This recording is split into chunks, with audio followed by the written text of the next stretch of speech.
BJPയുടെയും കോൺഗ്രസിൻ്റെയും operating system വ്യത്യസ്തമാണ്. അതുപോലെ തന്നെ NDA മുഴുവനായി എടുത്താലും ഇന്ത്യ മുന്നണി മുഴുവനായി എടുത്താലും ഇത് രണ്ടിൻ്റെയും ഓപ്പറേറ്റിംഗ് സിസ്റ്റവും സപ്പോർട്ട് ബേസും വ്യത്യസ്തമാണ്.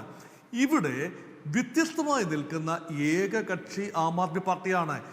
ഇന്ത്യ മുന്നണിക്കകത്ത് ഈ ഹനുമാൻ ചാലിസ പാടുകയും അത് ഹൈന്ദവ മൃദു ഹിന്ദുത്വ ഒരു പോളിസി ഒരു പരിധിവരെ മധ്യവർഗത്തെ കൂടി ആകർഷിക്കാൻ കഴിയുന്ന നഗര വോട്ടർമാരെ, മധ്യവർഗത്തെ, ഒരു വിശ്വാസ സമൂഹത്തെ, ഹൈന്ദവ വിശ്വാസ സമൂഹത്തെ എല്ലാം കൂടെ ചേർത്ത് നിൽക്കാൻ കഴിയുന്ന ഒരു BJP നയത്തോട് ചേർന്ന് നിൽക്കുന്ന ഒരു പോളിസിയാണ് അരവിന്ദ് കെജ്രിവാളിൻ്റെ കൗശലം നിറഞ്ഞ പോളിസി. തീർച്ചയായിട്ടും കൗശലം എന്ന വാക്ക് തന്നെയാണ് അവിടെ ഉപയോഗിക്കേണ്ടത്.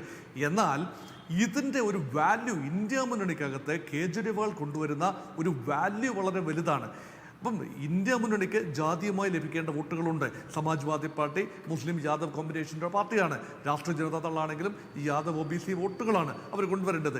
ദ്രാവിഡ വോട്ടുകൾ കൊണ്ടുവരേണ്ട DMK ഉണ്ട്. അതുകൊണ്ട് ഓരോ ഘടകകക്ഷിക്കും കൊണ്ടുവരേണ്ട വോട്ടുകളുണ്ട്. അത് ജാതീയമായും പ്രാദേശികമായും സ്വരൂപിക്കേണ്ട വോട്ടുകളുണ്ട്. അതിനോടൊപ്പം തന്നെയാണ് ജാതി സെൻസസ് നൽകുന്ന ഒരു വലിയ വിശ്വാസ്യത, OBCക്ക് നൽകുന്ന ഒരു പ്രതീക്ഷ. ഇതെല്ലാമാണ് ഇന്ത്യ മുന്നണിയുടെ പ്രകടമായ ഒരു ബലം. ഇതേ അവസ്ഥയിൽ നിന്നുകൊണ്ട് ഇന്ത്യ മുന്നണി വോട്ടർമാരോട് സംവദിക്കാൻ നോക്കുകയാണ്.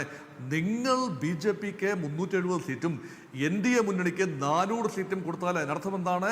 3-2 ഭൂരിപക്ഷത്തിൽ ദേശീയ ജനാധിപത്യ സഖ്യവും നരേന്ദ്രമോദിയും വീണ്ടും അധികാരത്തിൽ വരും. അങ്ങനെയെങ്കിൽ ഭരണഘടന ഒരുപക്ഷെ ഭേദഗതി ചെയ്തു പോകാം.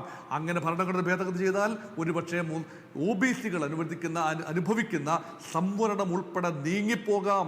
ഈ ഒരു വലിയൊരു ഫിയർ ഫാക്ടറാണ് അവിടെ വിതയ്ക്കുന്നത്.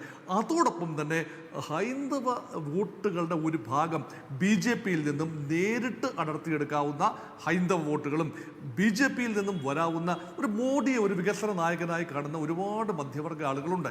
ഒരു സ്റ്റേബിൾ ഗവൺമെൻറ് കൊടുക്കാൻ കഴിയുന്ന ആളുകളെന്ന് വിചാരിക്കുന്ന ആളുകളുണ്ട്. അതുപോലെ തന്നെ മധ്യവർഗ താല്പര്യങ്ങൾ, വ്യവസായ താല്പര്യങ്ങൾ, കമ്പോള താല്പര്യങ്ങൾ എല്ലാം സംരക്ഷിക്കാനുള്ള ഒരു ഇൻസ്ട്രുമെൻ്റായി ശ്രീ നരേന്ദ്രമോദിയെയും അദ്ദേഹം നേതൃത്വം നൽകുന്ന സംവിധാനത്തെയും കാണുന്ന ഇന്ത്യയുടെ ഒരു എഡ്യൂക്കേറ്റഡ് മിഡിൽ ക്ലാസ് ഉണ്ട്. ആ എഡ്യൂക്കേറ്റഡ് അർബൻ മിഡിൽ ക്ലാസ്സിലേക്കാണ് കേജ്രിവാളിൻ്റെ സന്ദേശം എത്തുന്നത്. അതുകൊണ്ട് മോദിയുടെ വോട്ട് ബാങ്ക് അല്ലെങ്കിൽ NDAയുടെ വോട്ട് ബാങ്കിലേക്ക് നേരിട്ട് കടന്നു കയറാൻ കഴിയുന്ന ഒരു ട്രോജൻ ഹോഴ്സ് കൂടിയാണ് അരവിന്ദ് കെജ്രിവാൾ. അതുകൊണ്ടാണ് അരവിന്ദ് കെജ്രിവാൾ വളരെ സിംബോളിക്കായി ഈ ഒരു ഹനുമാൻ ക്ഷേത്രത്തിലെ സന്ദർശനം, ഇന്ന് ഉച്ചയ്ക്ക് 11 മണിയായപ്പോൾ ഹനുമാൻ ക്ഷേത്രത്തിൽ സന്ദർശനം നടത്തുന്നു. അത് വളരെ ബോധപൂർവം തിരഞ്ഞെടുത്തൊരു കാര്യമാണ്. അതുമാത്രമല്ല, എവിടെയാണ് ആഞ്ഞടിക്കേണ്ടതെന്ന് കേജ്രിവാളിനറിയാം. അപ്പം മർമ്മത്തിൽ തന്നെ പ്രഹരിക്കാനുള്ള ഒരു കഴിവ്, BJPയുടെ ദൗർബല്യങ്ങളെ തിരിച്ചറിഞ്ഞ് അല്ലെങ്കിൽ BJPയുടെ ഒരു മെയിൻ കോർ കോമ്പറ്റൻസിയെ തിരിച്ചറിഞ്ഞ് അതേ കോർ കോമ്പറ്റൻസിയിലേക്ക് തന്നെ ഇരച്ചു കയറുമ്പോഴാണ് തനിക്ക് പ്രാധാന്യം ഉണ്ടാകുന്നത് എന്ന തിരിച്ചറിവും അരവിന്ദ് കെജ്രിവാളിനുണ്ട്.